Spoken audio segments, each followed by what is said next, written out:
attack we all anticipated never came. The once invincible empire had begun to fracture.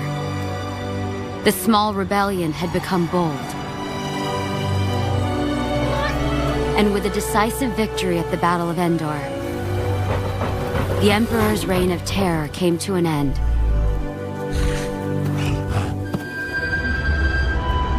After the war, Zeb took Callus along the secret hyperspace path to the planet Lyrasan. It was then that Callus realized he hadn't destroyed the Lasat people, and that they were thriving on this new world.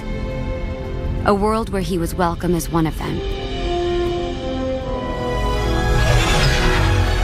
Hera fought in the Battle of Endor, as did Commander Rex. By that time, there had been a new member added to the crew of the Ghost. Spectre 7, Jason Syndulla. Born to fly, just like his mother. And well, we all know what his father was like.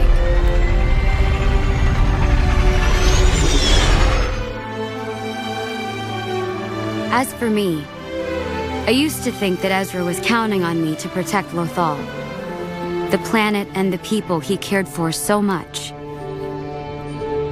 But one day, I realized there was more to it. There was something else I was meant to do.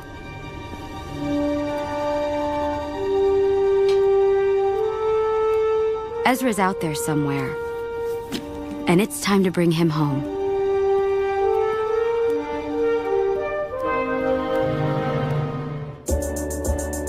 You've never heard of the Millennium Falcon? Should I have? It's a ship that made the Kessel Run in less than 12 parsecs. Hey everyone, and welcome to Kessel Run Weekly. My name is Danny. I'm Kristen. I'm Anna. And I'm Cheyenne. They're all here! So guys, our entire team has joined forces to talk Rebels Remembered. So this March 5th, guys, we're celebrating our favorite Rebels and how we miss them. Yay. Oh my gosh, I miss them so much. Absolutely. So we wanted to celebrate with you guys because today is hashtag Rebels Remembered Day, where I'm sure if you've seen our feed that we're posting Rebels and all our favorite moments and all that good stuff. And we're here to talk about our favorite moments of Rebels. So we're not going to do news like we normally do or anything like that because I think we've got enough here for a whole episode and some, I'm sure. Let's go ahead and kick it off. So first off, I want to get kind of a consensus of the group. So what is your absolute favorite moment of Rebels? Cheyenne, you start us off. Oh, God. On the spot. My absolute favorite moment of Rebels is when... I don't want to say when Darth Maul reappears. I want to say when he's, like, got himself back together. And he literally and figuratively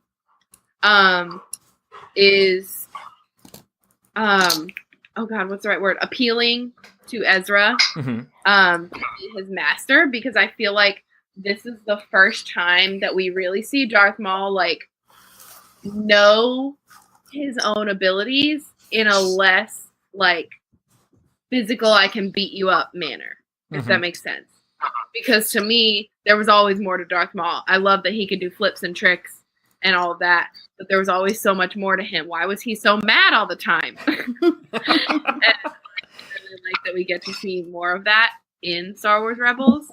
And so I'll be honest, like, I don't think there was any specific moment other than the fact that he is emerging in general. Absolutely. Anna, your favorite moment? Oh my goodness. It's so hard to pick one. But I think I have to go with Ahsoka returning and that episode of Twilight of the Apprentice. Her facing Darth Vader is like amazing to me. I love it. I mean, they're both favorite characters. So that plus all the Loth Wolves, it's just like amazing. Absolutely. Absolutely. Kristen, do you have a favorite? Anna stole mine. No, I'm just kidding. I have to say too, I don't feel like I'm as well versed on Rebels as I am on like the movies and Clone Wars, because I kind of caught up very quickly with Danny in order to watch the ending for the season finale. So I mean, you know, we've kind of gone through and watched a few here and there, and honestly, the one that I always want to watch would definitely be Twilight of the Apprentice, where Ahsoka and Vader meet again, and just the scene where like his mask gets like hit off, and he's like, Ahsoka! Oh, the waterfalls. Honestly, favorite one. So Twilight of the Apprentice, Maul returning, Ahsoka returning.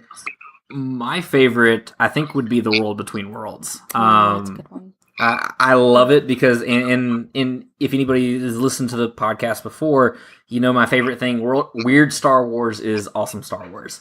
I love it when it gets weird, because that's when it really gets deep into like the lore and things like that, and just shows you really what the Force can do with really showing you nothing about the Force simultaneously somehow. And I love all of the stuff that went into just that scene, the clips from all the eras and everything. Getting to hear Kylo in Star Wars Rebels, like, I mean, that was wild. Not something that you'd ever consider would actually happen or anything. And then getting to see Ezra faced with that choice of trying to save Kanan after saving Ahsoka, and just all the weird circumstances around it, the Loth Wolves, as Anna said as well. Like, I mean, just everything at that point is just, like, I don't know, like, I'm even having a hard time, like, explaining my favorite parts about it, just because there's so much to it, and it's so complex and just strange. That's definitely one of my favorites, for sure. And I know that it's funny that you say that, because before, when I was just trying to kind of reignite my Rebels brain, I came across an article on StarWars.com. It's literally titled "How Rebels: A World Between Worlds Exemplifies the Best of the Jedi Philosophy." Ooh. And for me, the title, I was kind of like, does it though? The article to be like, I don't know. I think it's more just like the Force being like, ooh. But like, when I read the article, I saw kind of what they meant. Mm-hmm. And just because I love words, reasons I'm a writer, this whole, like, this first intro says, through a seismic shift in galactic storytelling. And I was like, okay. Done. There you go. Yeah, exactly. Because it was so cool how it intertwined, and then there was decision making and the Force and just all of these things happening at once. So that's my second favorite. That's awesome. And I love that. And I feel like that's a lot of what Rebels brought to the table. It was deepening a lot of the lore that was already there. And so we knew about the Rebels, we knew about the Empire, we knew about the Force and all this other kind of stuff, but it was like it took everything that was a surface level and just gave it even more. And almost without telling us really much of anything. We got to learn where the Jedi landed after Order 66 and things like that, from a Jedi who ran during Order 66, which was the coolest thing. And how he basically suppressed everything about him. Didn't even want to use his lightsaber or anything. Like, kept it in two pieces. Just so much just to not use it. Like, just everything about it was just awesome. So as far as Rebels go, like, what, Anna, I'll give you this one. What do you think about it really made it such an impactful show? Filoni. I mean, his storytelling is really amazing. I mean, I love Clone Wars, and at first, I must say, I was hesitant to watch Rebels because I was like, "Oh, this looks like very childish," and like, how can you compete after Clone Wars? But he brought what was amazing from Clone Wars and just put it in this different world, but still made it like the great storytelling that is. Like, we have people like Ezra that was such a lost soul, have that purpose and find true meaning to his life and family. We bring like people like Ahsoka that we know her journey is like super crazy, going ups and downs, and we still see her like wanting to do good. And you bring people like Maul that it's like, oh man, like we love this character that we knew so little about and then we knew so much, and his ending was beautiful. So it was just like bringing all those things that we loved and kind of like also creating this magic or like mythology kind of story with it. I thought it was just like beautiful. I mean, I never can say if I love one more than the other because it's so different, but I love that he brought some like, I don't know, that mystical but still made it like a show that everybody can like find something that you can like be with or like know that, oh, I left this show because of this or because of that. I don't know, it's so much it's so much to like put it all together in one. Definitely. As far, and I feel like you hit the nail on the head when you're talking about the mythology. I think that's what Rebels did for Star Wars. Is it really broadened the mythology and brought in that, I mean, the strange, the out there, the stuff. Because I mean, who would have ever thought that they would have touched time travel of all things, or anything like that? And I remember actually after that episode, because I was like, man, this is the coolest thing ever. I am totally down for this. I love every single second of this. And I was seeing articles where people were like, oh man, now they've done this. They're going to retcon everything. They're going to retcon The Last Jedi. And I'm like, okay, all right. It's like, really? That's what we're going for? But it was kind of stuff like that where, well, not stuff like that article, but I mean, like stuff like the weird things that they brought in there. It really added a deeper tangibility, I guess, to Rebels, where it felt like a world you could actually live in, you know, instead of, oh, it's the Jedi and the Sith and this mystical whatever. Like it was almost Star Wars with real people problems kind of thing. Absolutely. Yeah. So you guys said your favorite moment. So let's talk about them. So Anna, your favorite moment with Ahsoka returning. What about it was that your favorite? Like, when did you realize that Ahsoka was Fulcrum? Now I'm trying to think way back. Well, because the thing is that I read the book. I read E.K. Johnson's book, and it ends. Well, I don't want to spoil it. Spoiler. I mean, it does mention Fulcrum in the book, and then when it comes out in the show, I was like, "What can it be?" And that's when Star Wars Celebration was, and I was just like, "Oh, I can." I was in the panel, and I had to leave the panel because I had my picture with Mark Hamill, and my husband stayed in, and he kept that secret of like, "Yeah, I saw Ahsoka, and you didn't." But I was just like, "Oh my goodness, she's coming back." And when I saw her in the show, I was like, I'm so interested because I read the book and like to see where she's at in her life. But that scene with Darth Vader, I was just like, oh my goodness, she's not gonna kill him for sure. But that battle is so many feelings like combined. But I feel like if she would have made it anywhere in the original episode 4, I don't think Vader would be Vader. Seeing their vulnerability like towards each other was amazing. And I love that you still found Ahsoka in a very mature state where like, okay, I lost everything. I felt betrayed by the Jedi Council, and now I'm still doing good. So I just love everything. Oh, absolutely. I didn't think about that actually being in the Ahsoka novel, because I didn't read the Ahsoka novel till way after Rebels. But man, so I got it fresh.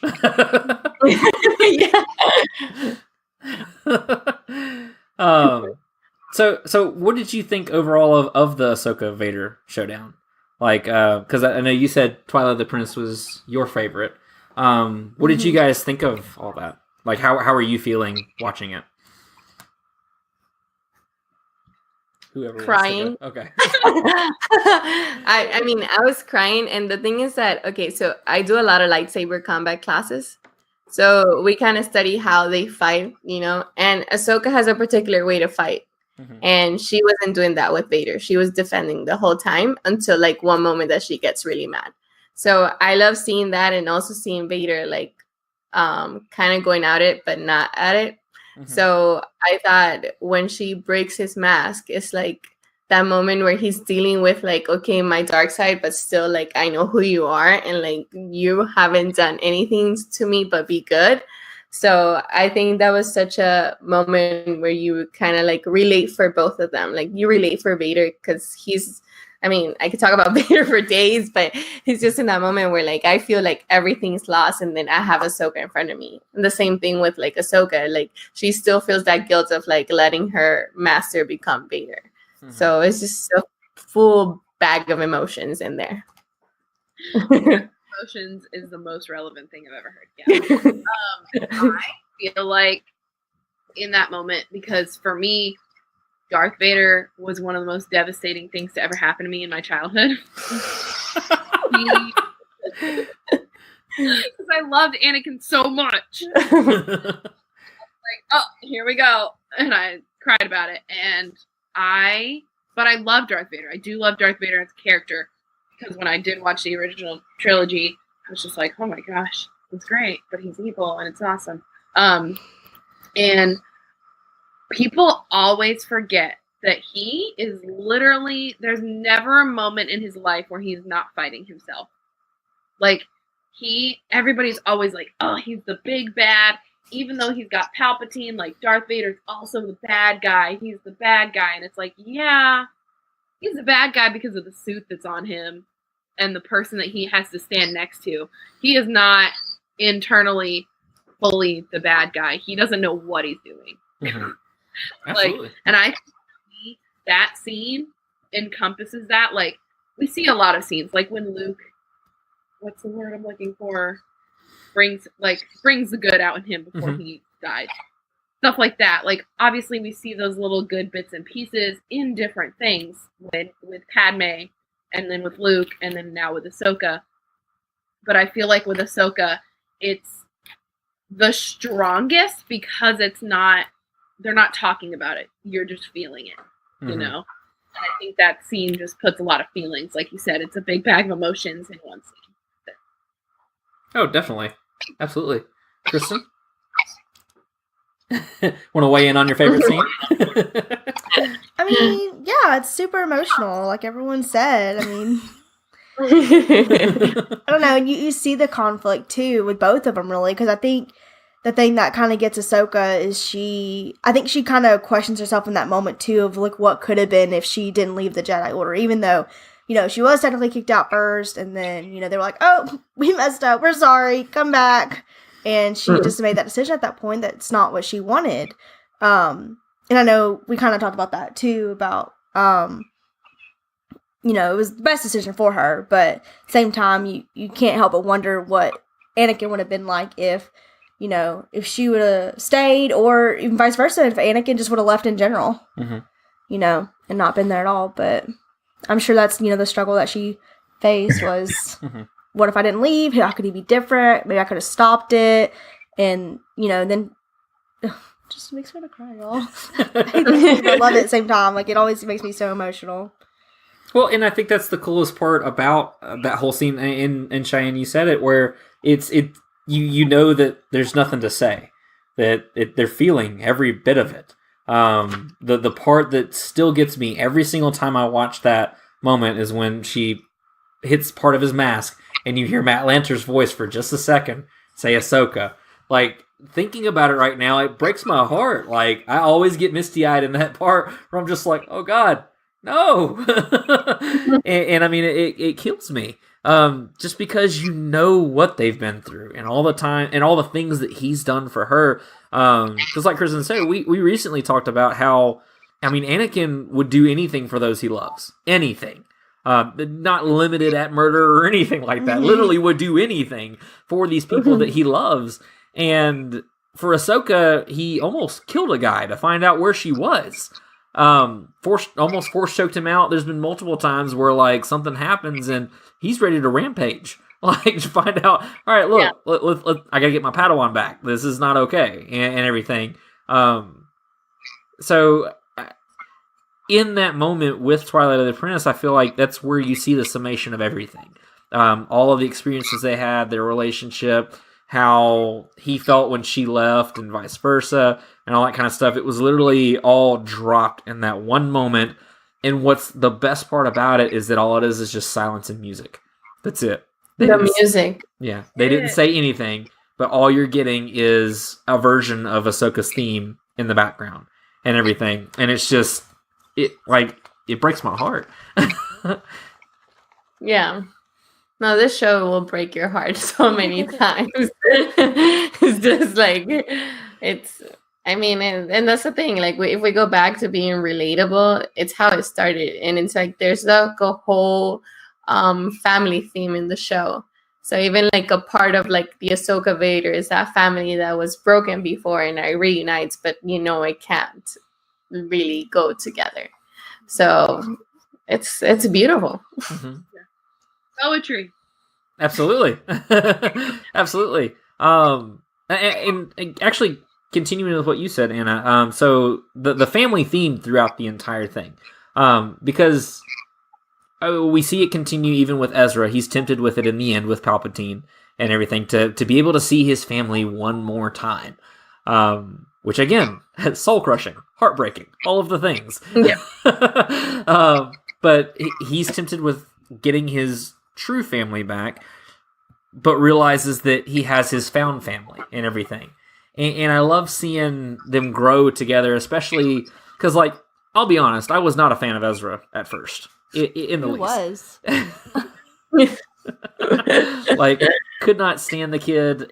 But as we found, Kristen and I have found throughout Star Wars, apparently all the main heroes start that way. So we're just kind of like, you're all whiny and just meh.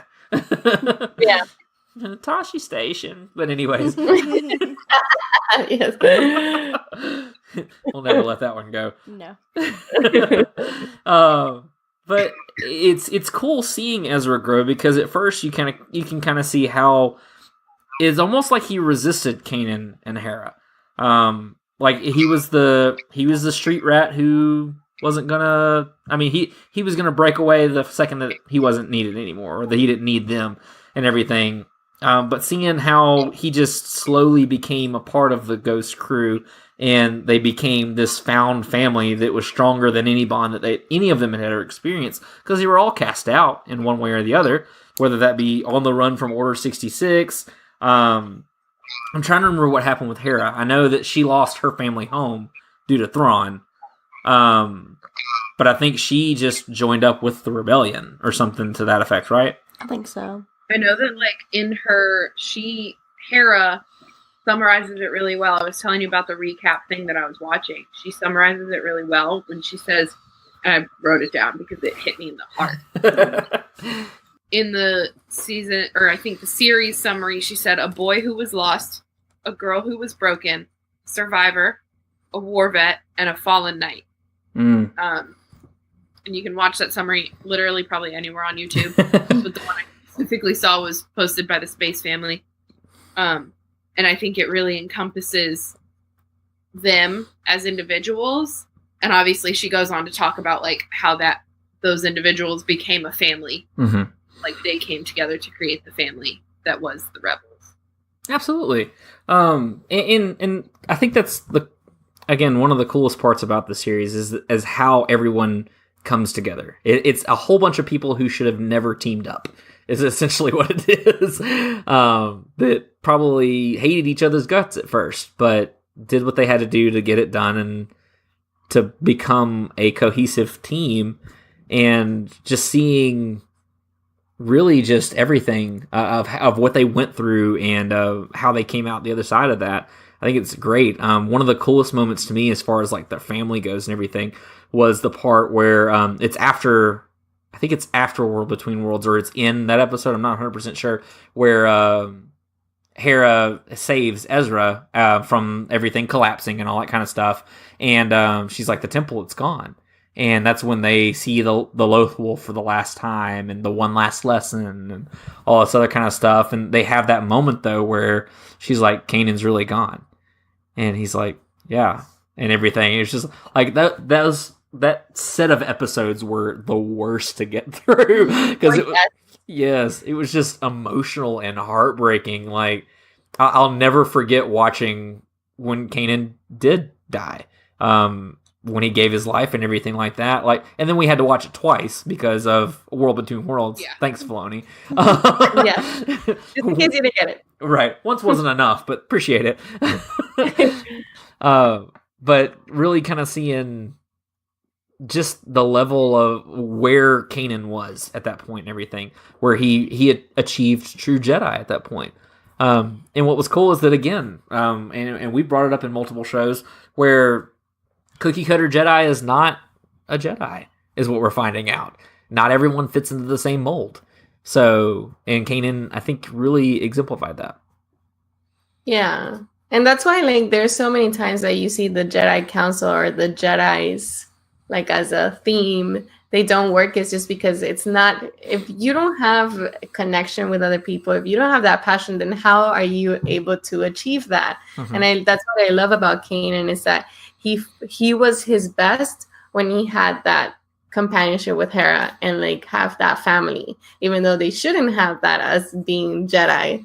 So I think that for him made him much better than any journey he had before, or like even teaching his lessons. And that's why I feel like he was such a good master to Ezra. And that's also a cool thing to see in the show, how he goes from not wanting to be a master for Ezra to like, okay, and you know what, I'm gonna give it a try. And then he was the best. And it's just like those little things that is still like family. Even like when Kanan dies and like Hera feeling his like Kanan's hand in the show. That's one of my favorite. That will break me. It's just like, yes, like it's just those little things that even like the people around could feel like the Force, and it's just not like a Jedi thing again. I think all of the, because right now we're talking emotionally, and I feel like every time talking to Star Wars or non-Star Wars people, every time I talk about emotional things in Star Wars, I'm like, it's really mind-blowing that animation makes me feel this way. Absolutely. And like, that's such a like societal thing to say, because like animation isn't really any different than live action, because it's still characters that you care about that are, I don't want to say non-existent because they are existent in our lives, but like these are characters that people wrote about and created for us to feel these emotions and to do these things. And then the fact that it's animation, it's like, oh, it's a cartoon. No, like this is still a story, and it still sits well, and sometimes not so well, like in general. And I just really, I like pointing things like that out, because for me, in like the creative world and the artistic world, it doesn't matter what your art is, it's still doing something. And I think that's something super important about Rebels, is that everybody was like, this is going to be for kids, or this is for kids. And it's like, whether or not it is, I'm crying. Right. Yes, absolutely. And I think that speaks to just the caliber of writing and the care taken with these characters and stories from Filoni and his crew, because they're what give these characters life, to be honest. The voice actors, the writing, the music on that too. Like, it was just, all of it's just a perfect storm, to be honest with you, for a cartoon to make you feel something that way, to really draw you in and care about these characters the way that all of us did and do. Yeah. And to bring all the little details, because another thing that I loved about Rebels is like bringing all those details that from Clone Wars, even like in A World Between Worlds, when you see that painting that you know is the father, the daughter, and like seeing that way how he brought those characters into like a stone. It's just like a stone, but then it's like, oh yeah, they're moving, and it's like a painting, and it's just beautiful to see like, oh, look at that, how it came back. Or like seeing, for me, one of my favorite things also was seeing Rex back. Even though I was like, why aren't you not like a shining armor? But I love to see like, oh, look, there were some people that did survive and like saw what's life could be without being such clones, and the measures that they had to go through to avoid that. And of course, my favorite droid, Chopper. Oh, absolutely. I would love to see a team up. Favorite. Go ahead. I'm sorry. Oh, speaking of favorites, who is everybody's favorite rebel? Ooh. I think mine is Kanan, personally.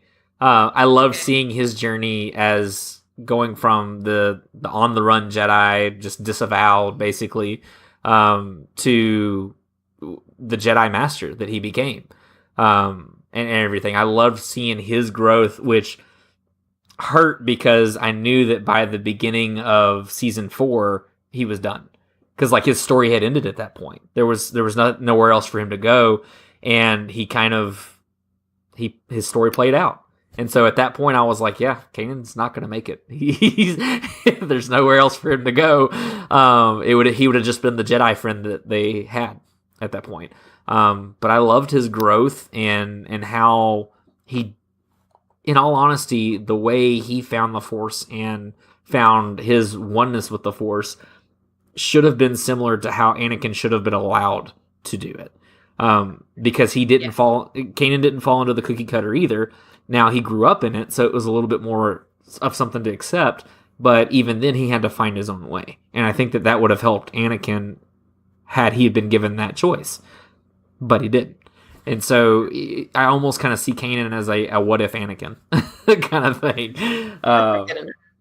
Yeah, but I really love Kanan. Kristen? I would have to say my favorite is probably Hera. So she was kind of like the mama figure. You know, she was the one that kind of would kind of just tell him how it was. Like, we're going to do this. You're not going to do that. Like, she just had to kind of play mediator between them sometimes, too. And just be like, no, like, Ezra, you're going to stay. And Kanan and Zebra going to go. Or something. You know what I'm saying? Like, she just kind of had it all together, I felt like. And she's honestly my favorite. Yeah. Same here. I'm going to go with Hera because she was like, girl power to the max. The fact that she was an amazing pilot, because I loved it. And she was the center of of gravity. Like, she pulled everybody together. Like, she had a good understanding, even though she's not technically Force sensitive. She had a good understanding of like knowing when to give everybody their space and knowing when to okay, no, I need you for this mission, and you're gonna learn this lesson for this mission. So I always thought that was really, really cool. I always love seeing. Oh, I'm sorry. I was just gonna comment real quick. I always love seeing Hera too. How she progressed, because like you guys said, she was the center of gravity. She was the one that kept everyone else together and mediated and all that kind of stuff. But even still, she found time to better herself, to find growth and all that and everything, and to become who she became in the end. And so it was just like, she did it all. She wasn't, her level of like sacrifice, and she's not selfish at all. Like, she lost everything. She lost from her family, and then she lost the love of her life, and she still had a mission to carry. And like, she was the first one to be like, no, we need to be part of the rebellion and like do this. And look, there's much more in our lives than just like, oh, this little mission. No, look how many people we're saving. So I love that about her. Absolutely. Yeah, that's literally, I was laughing because that's who I was going to say too. There you go. I was really battling between Hera and then like Ahsoka as Fulcrum, because for me, just like everybody else, I didn't love Ahsoka as Snips. Don't at me. She wasn't bad. Like, she definitely had her arc and she did her arc well. But Fulcrum Ahsoka is the Ahsoka that I needed. Like, to see the growth, because I was one of those people that like needed, not like whiny Ahsoka, but like I was one of those people that needed to grow in specific areas. And I was just so strong-willed for so long when I was younger that I didn't do that. And so like as an adult, to see that play out, even in an animated character, I was like, oh yeah, wow, this is amazing. And to see Fulcrum Ahsoka so confident in her abilities and so like helpful to everyone without being the center of attention, if that makes sense. Like, absolutely. Just being helpful to be helpful, to do things that she feels is right. She did what she felt was right, leaving the order. and then now she's like got her way of things, and she does it really well. So like I was struggling between her, but I don't necessarily consider her like one of the main rebels. So I went with Hera because Hera is the mom, and I do love that about her. I'm the mom of my friend group when we go out. So like I identified a lot of the times with Hera being like, wait, let's do this. So absolutely. Hera. So now being the dark side here, who was your favorite villain in the Rebels? Kristen, I'm going to start with you because you have that look. Well, I feel like this might be just common knowledge at this point now, but I mean, Darth Vader is always my favorite. Always. Like, you could not trump him. And then watching Maul's return was very much satisfying. So he'd have to be like my number 2. But ones that are like, I guess, and I may be speaking out of turn, but hopefully I'm not. Some that I think that are based solely in Rebels would be like the, oh god, why did I just lose what their names were? The brothers and sisters, though. Like 6th brother, 7th sister. Oh, yeah, the Inquisitors. The Inquisitors, thank you. I almost called them like Sinister or something. I was like... But I think they're solely based in Rebels, and I think they're terrifying. Honestly, like when we were doing like our Monster Madness thing, like they came up in an episode, and it was kind of horrifying. They're like the Michael Myers of the Star Wars universe. Sometimes. Kidnapping kids. Was it you guys that I was talking to about how they came about? I think so. Maybe. Like they were Jedi? Oh, yes. Oh, I don't think we were talking about it, but I found that out in the Darth Vader comic. But go ahead and say what you're going to say. Okay. I don't know if that's a spoiler or not for anybody that's not comics, but I didn't know that. I don't know where I heard it, if you told me or if somebody I think told me, or I read it somewhere, but that they were all ex-Jedi from Order 66, that Palpatine was like, no, we're going to keep them. And they're going to become this crazy looking thing that has a robot voice all of a sudden. That freaks me out. Yeah. Oh, definitely. Anyways. Well, and in the I guess spoiler for the Darth Vader comic, if you haven't read it, it's like one of the first. I think it's in the first 5 issues. Yeah. But a lot of the reason why some of them have like the robotic voices and things like that is because they encountered Vader. Vader trained each one of them personally, and so in the first time that you see him with the Inquisitors, Palpatine goes and tells him, he said, "You're the one that's over this team and everything." And the Grand Inquisitor answers to you, "Go test them out, see if they're worth it." And within seconds, he slices off the arms of a few of them, and he's just like, "They need more training," and walks away. He's like, no, they're not good enough. Yeah, right. Basically, they carry one out on a stretcher who is missing his limbs, and it's just like, yeah, go do your thing. So yeah. So that's why a lot of them sound very robotic, because most of them probably are, in a way. So they're missing something. Multiple places, I'm sure. But yeah. Yeah, well. The only thing I didn't like about the Inquisitors was their helicopter lightsabers. It didn't bother me at first, but when I went back and when we rewatched Twilight of the Apprentice, seeing it again, I was like, I could have done without that. Kind of felt like a Scooby-Doo thing. They're off again. Yeah. Wow, yeah. I think that's the only thing that bothered. Yeah, right. They're Mary Poppins lightsabers. It's like they're just leaving the rave or something. Glow sticks. So who was your favorite villain, Danny? My favorite villain actually it's a tie between Maul and Thrawn, because Maul always, because I just love Maul. Everything about him, just his character arc in Rebels is just fantastic. I love the growth all the way up to when he finally faces down Obi-Wan, and it's not how he expected. And even in the end, he is looking for revenge and everything. He will avenge us and stuff like that. And so I just love, I love it. His story is just beautiful. But I really loved Thrawn.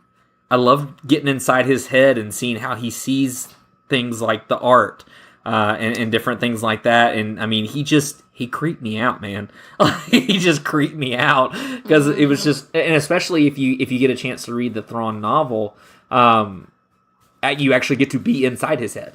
That's the craziest part. Like, you actually get to see what he is thinking, and the dude is a madman. Like, it's scary how intelligent he is and how 50 steps ahead he is of everyone and everything at all times.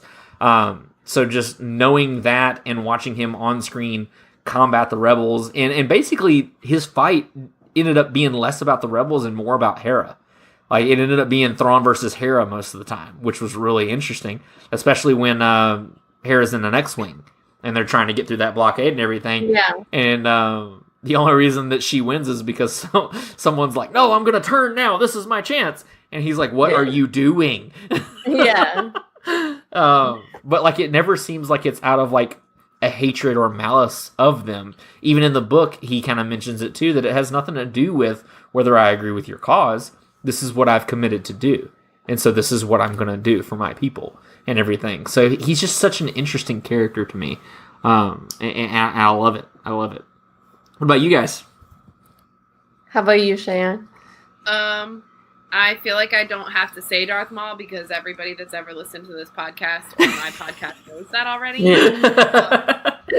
So it is him. But if I had to choose one that's like just in Rebels, well, I guess, yeah, just in Rebels, it would be Thrawn. For the same reason of reading Thrawn, being in his head really like screws you up a little. You're like, oh it god. Does. And that to me, like the moment I saw him on screen, I was like, ugh. And I was just very like taken aback by how I think that I felt when I saw Thrawn the way that people felt when they saw Darth Vader for the first time. Okay. Like, I think that's the best analogy that I can come up with. Because for me, as a kid, I knew who Darth Vader was. I knew what was coming. I had seen the scenes. I kind of just was aware of Darth Vader as a being. So I was a lot less scared and taken aback than I think people were when they saw that in theaters, just like sauntering in, breathing heavily. I felt that way with Thrawn because he was just like, here I am. I'm not going to say a word. I'm just going to look into your soul. And that to me is super cool, that not only is he like a deep villain, he's a deep villain in a kid's cartoon that like is just scary enough without being like a creepy guy. Absolutely. Absolutely. I have to agree. I'm always I love Maul, but I'm like, when it comes to now Rebels, seeing just like Thrawn and how crazy he was, because he's like that type of villain that is not like Maul, that it's so sentimental. It's more like, oh, I'm gonna do this and I have a plan, and it's just like it's so like Tarkin.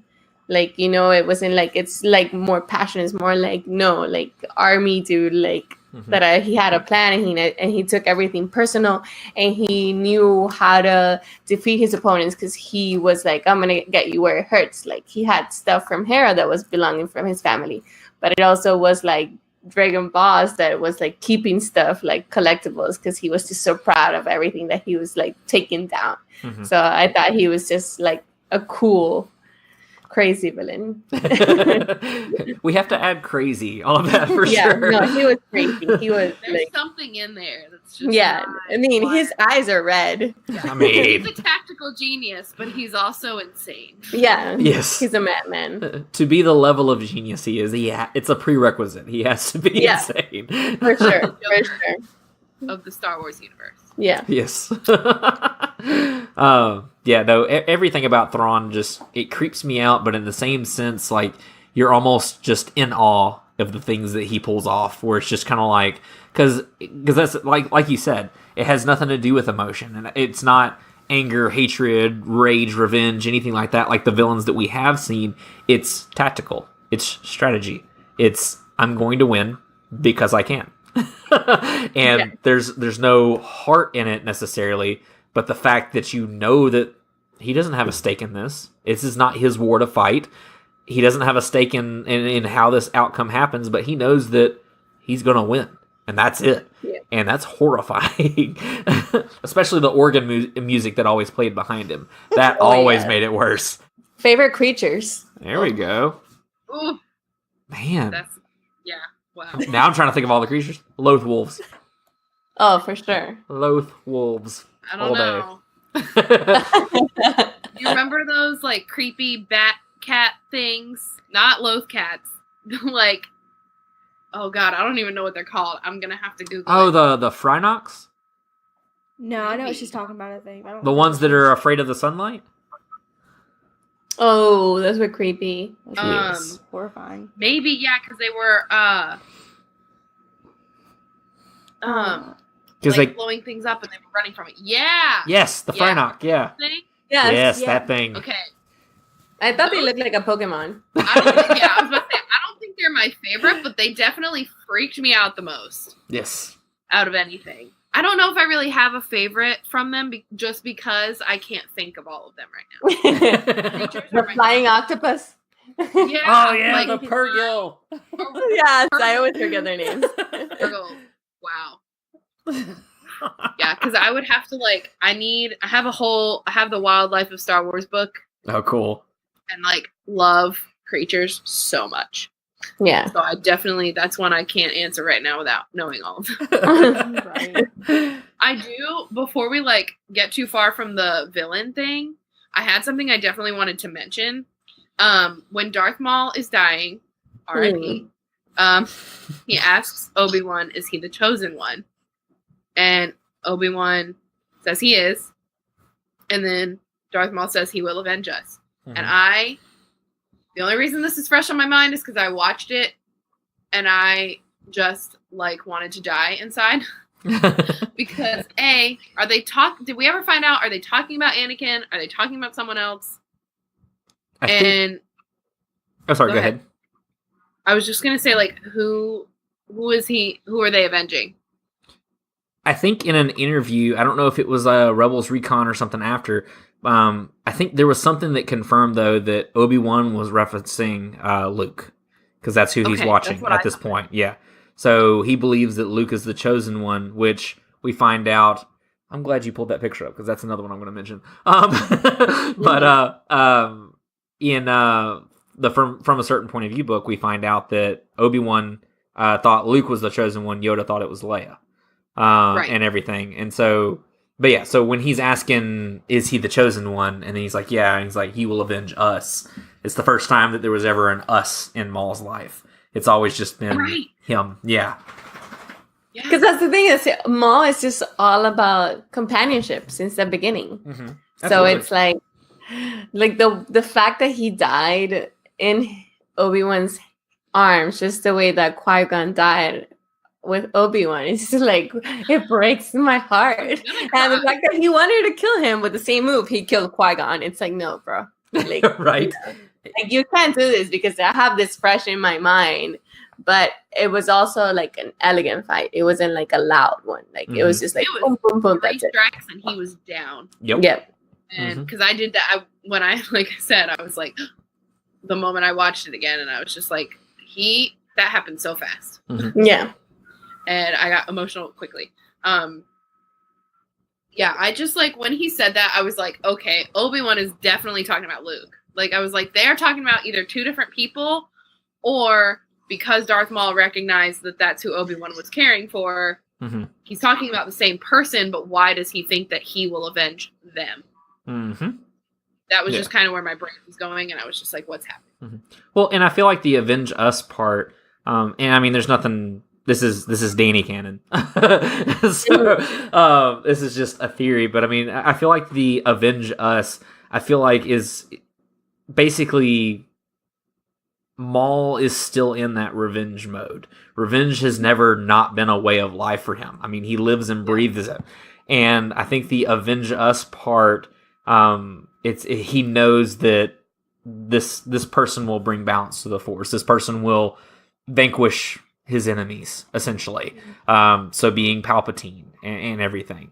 And so he essentially, it's like, okay, cool, am I going to get my final revenge through this kid? Is how I took it. Where it's like, will he avenge us? And he's like, okay. Obi-Wan's just like, sure, dude. Yeah, because in the end, Obi-Wan and Maul had the same enemy, theoretically, being Palpatine. The enemy of my enemy. Is my friend. Yeah, there you go. Essentially, that's what it comes down to. Yeah. Yeah. Definitely. Creatures, though. Kristen showed me a picture, and I forgot about one. The Bendu. That's who I was gonna pick. Oh, yeah. Oh, I took yours. I'm sorry. Yeah. I forget that you can consider Bendu as a creature. Yeah. That's what I was gonna say. I was like, well, maybe he's not considered a creature because he kind of, I guess, is a character, but he's like weird looking. So Yeah. Yeah. It's a creature-ish thing. Which I thought he was like when they started showing the previews for, I mean, not the previews, the trailer or the teaser trailer for The Last Jedi, and when they would just show like where the books are, I thought for the longest time that was Bendu. Oh, really? So Oh, wow. Yeah, because I would see that, and it was like recently for that episode came out, and I was like, maybe. But, no. I just remember seeing Bendu for the first time and being like, why is there a moose? And I felt really bad because he's like such a deep part of the show, and I was like, Yes. he's important, and I don't feel that way about him anymore, but I was very taken aback.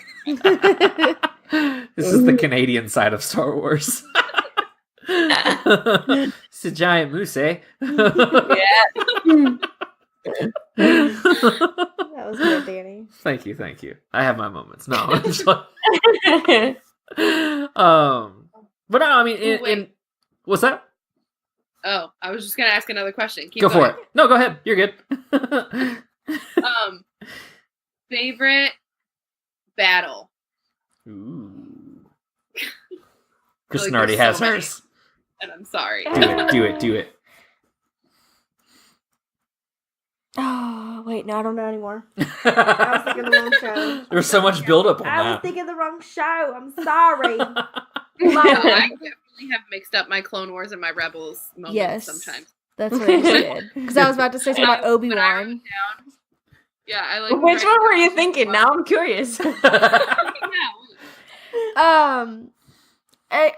don't know if a battle ensues right then, but it's like when Maul comes back for Obi-Wan. Oh, yeah. And he like threatens to like take over like this village and kill them all if Obi-Wan doesn't show his face. And then I know they fight at some point, but it may not be right there. But I know it's in that arc. Yeah, And I know what you're talking Yeah, and it's really good. That same episode where whatever the droid scene has really messed him up, so he's hitting the wall over and over again. Yeah, it's that same little.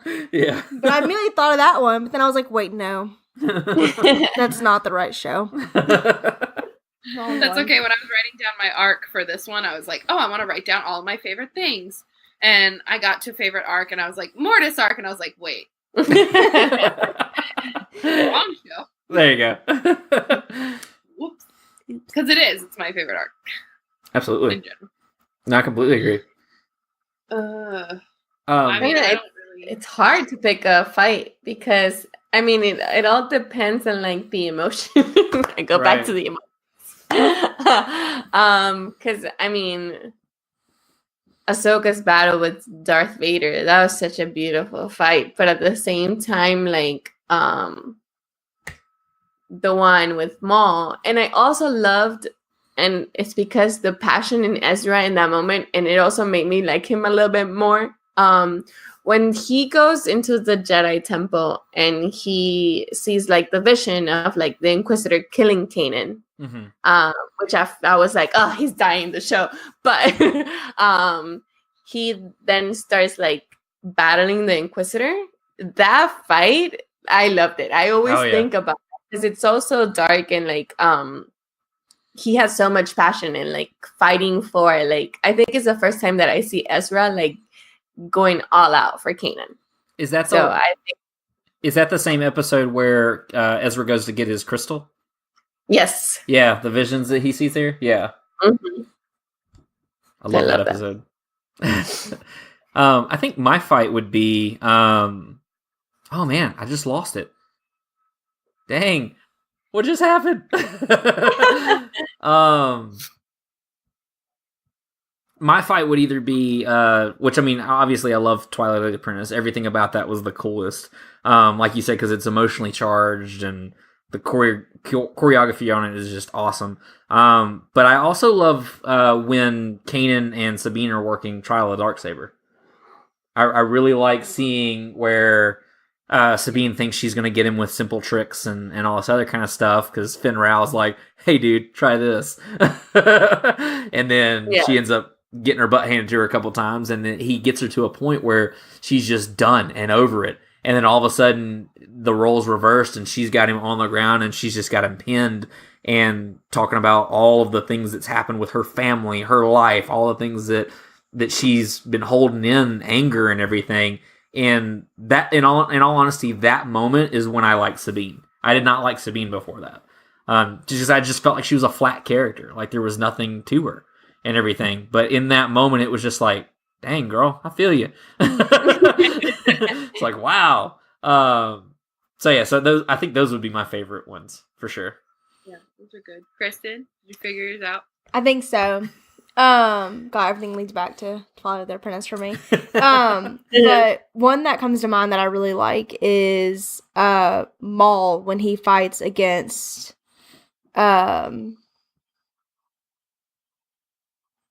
why can't I never remember the names? The Inquisitors. God, I need to write that down because I keep forgetting it. Every 2 seconds.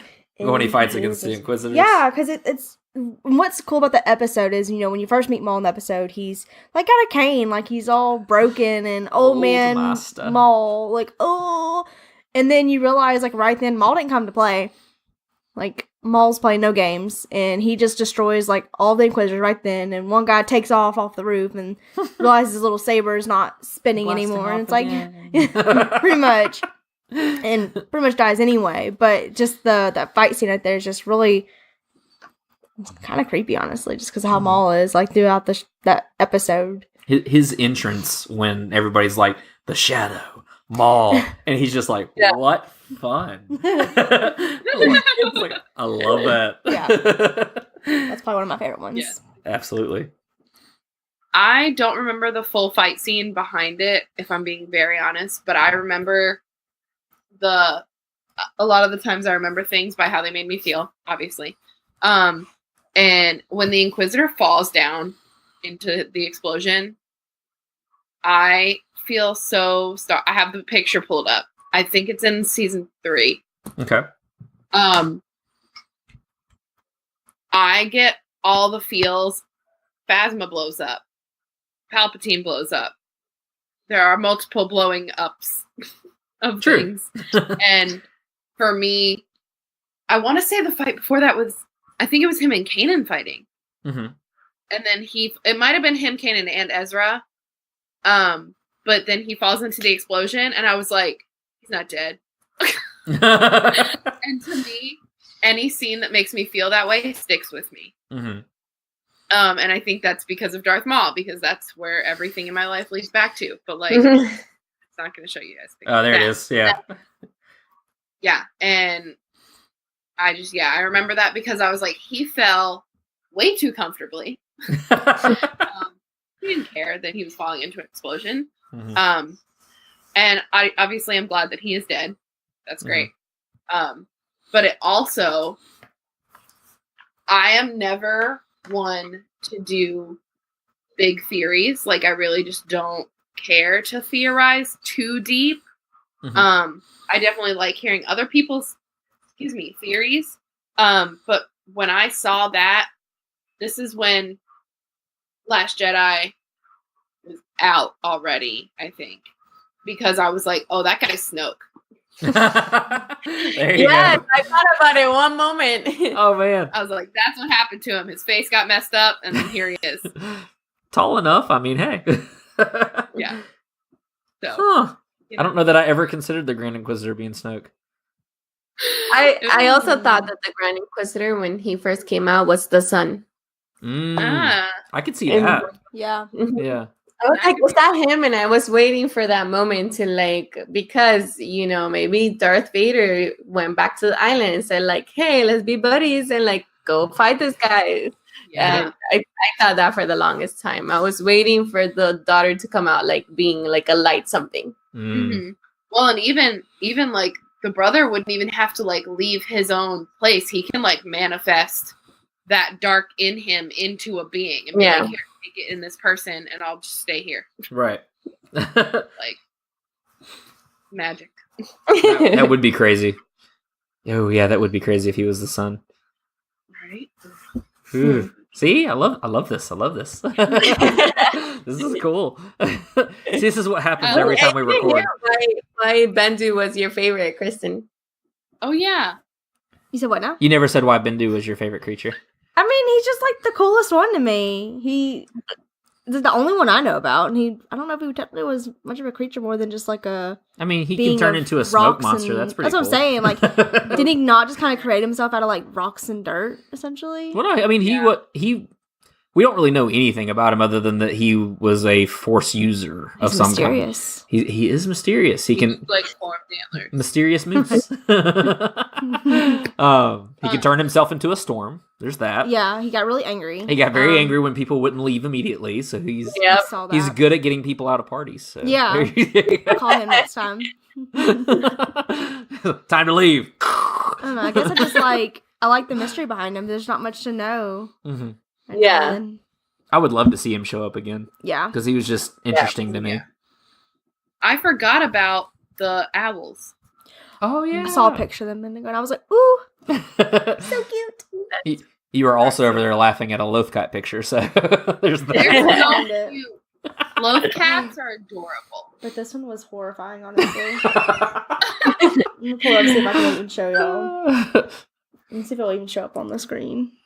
Oh my god. Oh my god. I love it. It's like the first thing I popped up on Google, and this one was a little nicer. It was a little bit nicer. It was just kind of like, ah! But I mean, Yeah. they're pretty much like chihuahuas and cats mixed together, so she's like, ah! It was great. Man. Like, No, you yeah. said Creatures and Rebels, that's like the first thing that came up. Oh, definitely. I was like, ah! Sure. Just a Loth cat screaming. Right. Oh man. Well, cool. Well, I think we'll go ahead and we'll wrap up this Rebels Remembered. I think we're at a point where because I guess off the record, technically we're about an hour and a half at this point. So Not quite an hour and a half. well, this one is the second start. I know. We had 30 minutes a second ago. But So like an hour 20. something like that. But yeah. Can So- I read something before we go? Absolutely. Yeah. So Sorry that I talked too much. No, not at all. I was just thinking of you guys, so that's all. I could do this all night, but Yeah, no, it's just something that I wanted to share with everyone. It's definitely something accessible to everyone. It's from StarWars.fandom.com. Mm. So it's just like another one of the wikis type deals. But it's a quote by Greg Weisman. And he says, "We're all very dedicated and we know this show is going to be canon. So we take that responsibility very seriously. We know that on the one hand, there's an audience who's going to be watching this that knows everything there is to know about Lucasfilm canon and knows beyond that tons of stuff from the expanded universe, which may or may not turn out to be canon when Lucasfilm decides what's official and what's not. So we want to show to work for that group, most extreme fanboys out there. At the same time, we also have the responsibility that for a certain generation of kids, this is going to be their first exposure to Star Wars." Some of that grammar wasn't super great. I think they either misquoted or just added some words, which is fine. But when I was like looking through some things, I saw that and I was like, that is the realest thing I've ever heard. that it's crazy cool because like you can tell the care that they took with this in order to cater to not just the kids, but a new generation and An old generation. Yeah, and the old generation. Fanboys and children. Absolutely. And so I always hate that word fanboys. It's like it's not just guys. Like, come on. But I'm fan person. But I don't know, like I love that you can tell the care that they put into all of that, and it shows in Rebels. Rebels is one of my favorite shows. I didn't think I was going to enjoy it at first because it did start kind of slow, but especially coming from the Clone Wars. But I mean, it's one that like I feel like you feel deeper about it because with Clone Wars, it's got a lot more story to tell, and you do feel for the characters. So not necessarily in that, but it's a different feeling with Rebels, I think, because it hits you with family. And you're invested in them. I feel differently.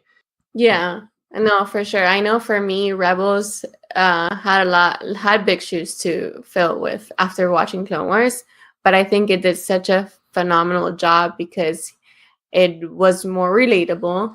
It was less action packed, but more like feelings packed. And I mean, I love the creatures. I know for me, remembering Rebels, it brought back like the good that I love, like Ahsoka, and it then showed us this amazing creatures like the Loth Wolf. Like, yeah, I have it tattooed, so I think it meant like a little bit. But getting to see like so much, also that I could like share with a lot of the kids that I work with. Like Rebels is kind of like the first show that I show them when I'm like talking about Star Wars, because it does have like so many beautiful meanings, like, and it does have funny parts, like we have Chopper being Chopper, but it also has like a lot of redemption stories with all of them, with all the characters, even going to General, forgot his name, Cross Callus? Yes. Callus, yeah. Hot Callus. Callus. So it was just like a show that had a lot of like deep meaning, and so for me it was a lot. Absolutely. Did you have any last thoughts? I don't. There you go. So cool. So did anybody else have anything else you wanted to share, say anything like that before we close out? No? Cool. Well, awesome. So guys, we're going to go ahead and wrap up this hashtag Rebels Remembered on this fine day. Thank you guys for hanging out with us. Oh, look at the Loth cat. Yes! Love it. Anna, you have all the cool things. Not only are you podcasting with Yoda behind you, but you've got a white Loth cat. That's awesome. Celebrations from Celebration. Man. And imagine all the things we'll get in Celebration this year. Yay! So excited. So cool, guys. So we'll go ahead and we'll wrap up. Cheyenne, Anna, thank you for hanging out with us. And I'm so excited that we finally got our team together. Yay! So definitely expect a lot more from us, guys. We've got a lot of stuff in the works, a lot of plans, all this good stuff. We will absolutely be at Celebration, all of us, actually, for some of the days and everything. And so if you want to hang out, let us know. We'll be happy to. Because, like, most of the fun is talking with you guys, to be honest. We have a great time hanging out and everything. And so if you guys don't mind, if you enjoyed this episode or any previous episodes, you can leave us a review on Apple Podcasts. Leave us 5 stars. We'll read it on the show. All that good stuff. We don't mess with any of that 1-star stuff. No, I'm just teasing. But yeah, so, and you can also follow us on social media at Kessel Run Weekly on Facebook, Instagram, Twitter, our website, KesselRunWeekly.com. And Cheyenne, where can they find you? You can find me on Instagram at Jerica Training Academy. There's a period in between each of those words. And you can also read my blog. I do a Star Wars Sunday, amongst other things, at CheyenneHoover.wordpress.com. Yeah. What about you, Anna? You guys can find me at Le Geeky Life, and that's with 2 I's. And social media, Instagram, Twitter, and I have a blog as well. That's about it. Well, cool. So, guys, be sure to check them out. They're awesome. You're missing out if you have not seen their blogs, so definitely go check them out. But yeah, guys, so I think we'll go ahead and wrap it up. So until next time, my name is Danny. I'm Kristen. Anna. Cheyenne. And may the Force be with you. Always.